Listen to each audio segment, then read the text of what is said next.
Yeah, so please give me attention for this one. And binding sites are small pockets which are present on the proteins. These binding sites are actually, as we know about proteins, they function in our body by like binding to external or by binding to similar proteins or by binding to external compounds. And these compounds, the external small compounds, are actually known as ligands. Well, these sites are responsible for the binding of external compounds called ligands as well. And these ligands can have a varied amount of impact on the protein, either in a positive way or a negative way. Well, the positive way ligand can interact on a protein is by giving it a structural stability and giving it the mechanical stability of for the structure. And the negative effect of the ligand can disrupt the mechanical structure of the protein. As we all know, the mechanical structure of the protein have a natural stability based on its least amount of energy. The protein will stay in its natural structure based on the energy that is minimum. And these binding sites are actually conserved in nature. Well, conserved in nature in sense like when we talk about proteins, we have when we talk about evolution, the function remains quite similar. And the conserved sites for the conserved sequences in in these sites will actually help in the functioning of the body, overall functioning of the body.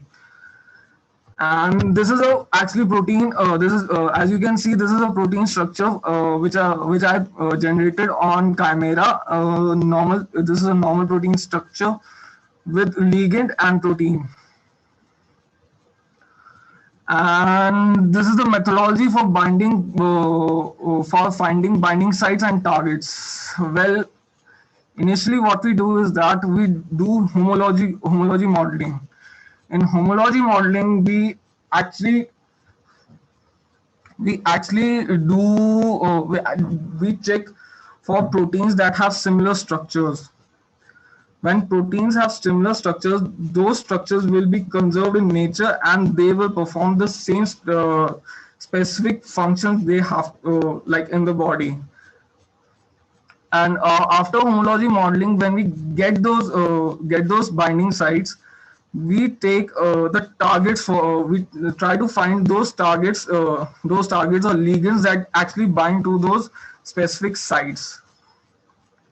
When those ligands bind to those sites, when these as I said before, these ligands can have very varied impact on the protein and overall positive and negative. After that, we actually try to find out if these ligands are actually present in the databases that are already present on the net or not. If these ligands are present on the net, we can actually go for further studies, further analysis. If they are not present, how can we build a new data set or databases that can help us in the study and do more analysis on these proteins. Yes, even though in this analysis, can what specific type of ligands are present, that also has to be considered, because ligands can be in varied form. They can actually change the structure for the protein. Those ligands can actually, some ligands can bind to the protein for competitive inhibition, and some ligands just bind to any binding site on the protein and make the protein incapable of doing the function that they are intended to do in the end. But what happens before homology modeling? Homology modeling is actually done for checking the evolutionary conserved sites. After we find the evolutionary conserved sites, we can actually say that these might be the sites where ligands can bind and change the function, or these are the sites where protein actually binds to other proteins and function and make the function possible. Make the function possible for the protein. But What do we know about those sites? What do we know about those sites? Do we have the particular crystallographic structure that we need for the protein sites? How much do we know? How much do we know about the sites in question? Does the sites have conserved amino acids which form specific bonds with ligands or not? Or the site is actually just the site is quite embedded deep inside the protein, and we have to do actually some sort of analysis, some sort of like pre-treatment to the protein so that we can open that site for the ligand to bind to it. Yeah, as you can see in this camera, this is the camera generator structure that I did. Let me show you the camera structure actually. See, this is a protein, and the specific ligand is binding to the protein. As you can see in this protein, there are many bindings. There are many like grooves present on the protein. The grooves can actually function as a binding site for ligands if we have to inhibit the protein for inhibit the protein's functioning overall. Like this group can actually act as an inhibitor for can actually inhibit the protein's function. And these are the databases that are present for ligands and proteins: Campbell Drug Bank, PubChem, BindingDB, PDB, NCBI, and Zinc. These all databases have like how can I present it? All the pathways that are in proteins are involved, and in the information about those ligands, molecular weights, their structure, the 3D structure, their 2D structure, and specific descriptors as well. Yes, and as I was mentioning, Maestro is actually a software that helps in the generation of these models. When as I mentioned, these databases have information about those proteins. Like those information can actually be visual. The software, the information can actually be used for visualizing the protein in these kinds of software. Like one is Maestro. Maestro is actually one of the favorite one that I'm currently working on, and Maestro actually helps in formation of grid. Grid is actually quite important in like binding site prediction for as it helps in the like how can I say it 3D formation of those 3D formation of that particular site, and the coordinates of that particular site where they are present, how the ligand binds to it, and what type of chemical bonds does the ligand bind have what type of chemical bonds are formed when the ligand is binding to that particular site. And also Maestro has the ligand generation application in it. Ligand generation is actually used after grid formation. When we have got the particular 3D coordinates of that binding site, we can actually use that coordinates and generate our own ligands. Our own ligands can and we can dock those ligands in that particular binding site. After we have done that, we can actually see what we are getting the binding score of, what we are getting the binding score of the generated ligand, and the binding score can actually help us like how much the ligand is good in binding, like how good the ligand is binding to the binding site, and how much it can affect the protein in its function. Yeah, this is the interface for Maestro. As you can see on the left side, we have the workspace here. We can have a lot of ligands that we can check by one docking by trying sequentially docking those ligands on the protein and checking the docking score again.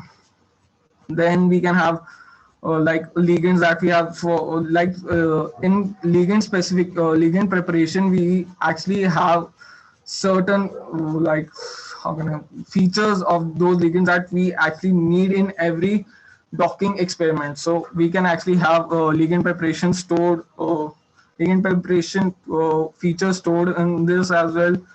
And overall, this is the 2D overlay uh, that provides the 2D structure of the protein, workspace configuration, and fitting and studying and building, and all of that.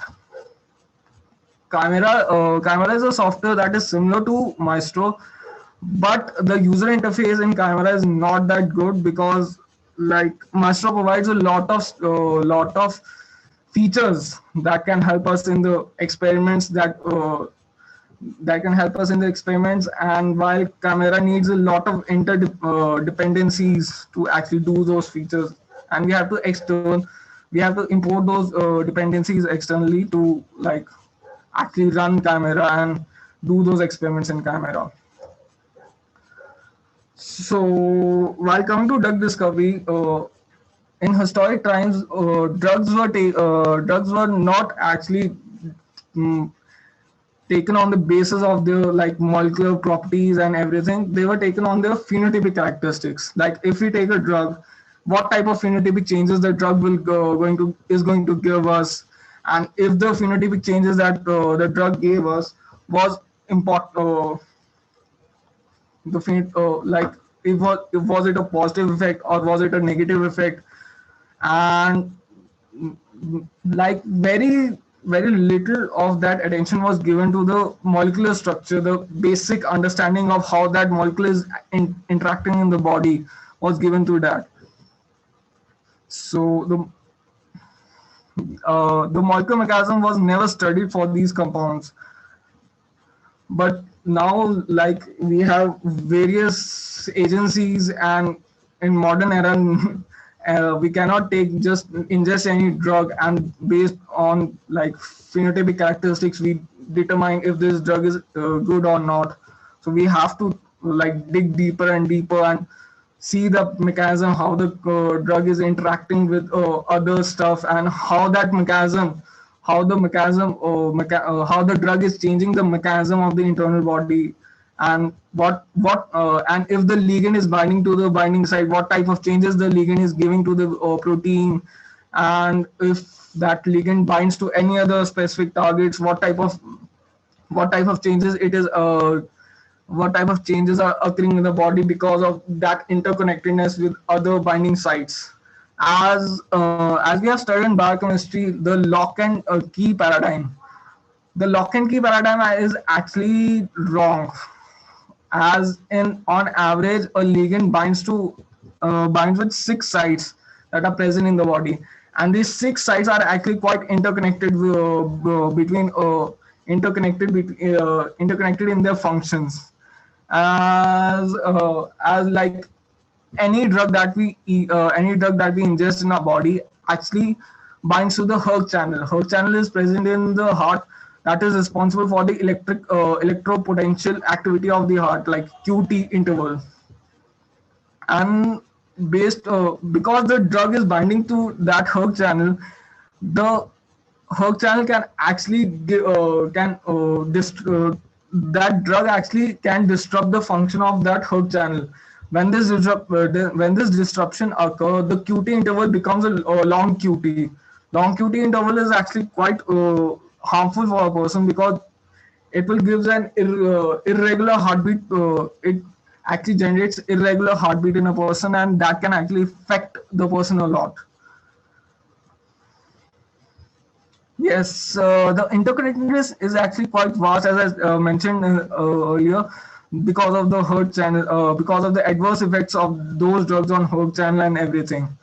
So what the in silico methods especially do is that they help in determining what type of compounds are going to bind to the specific site, and what changes they are going to occur. These in silico applications have actually helped in the drug discovery a lot, because uh, when uh, when the in silico applications are not taken or anything like that, the animal models were taken. Animal models were like they were quite expensive and were not economical, and in the modern era we need drug discovery methods, and these in silico methods provides a very fast method for like discovering those drugs and filtering out those drugs that can actually have a good impact and show a positive effect on the product of the target site that is in question. Yes, now the prediction of ligands using machine learning. In machine learning, there are two methods like forward based prediction and backward based prediction. In forward based prediction, what we do is that we take the databases that are already present for those protein and those binded ligands that can bind to that protein site, and we take those structure, and based on these databases or based on these databases protein structures and ligand structures, we find the similar ligands that can actually bind to that protein site. Because as I mentioned earlier, that protein sites and binding sites have conserved sequences in between them, that protein site and conserved site can actually help in determining another binding site that is present in another protein, and this can actually help in the like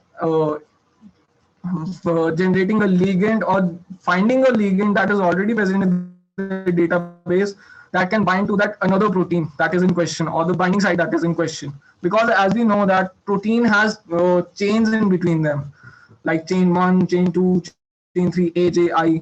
These chains have actually independent functions. A binds to a specific DNA site, or A binds to a specific another protein.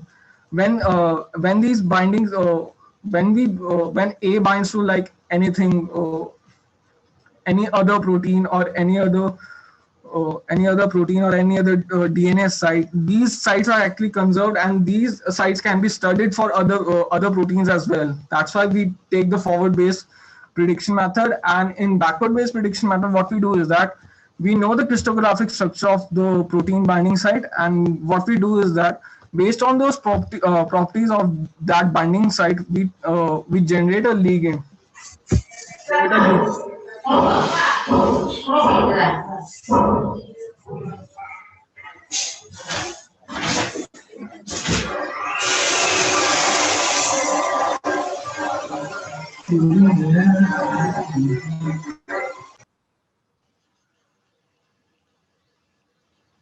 And after generating that ligand, we can actually dock that ligand on that particular protein site and find the docking score for that protein.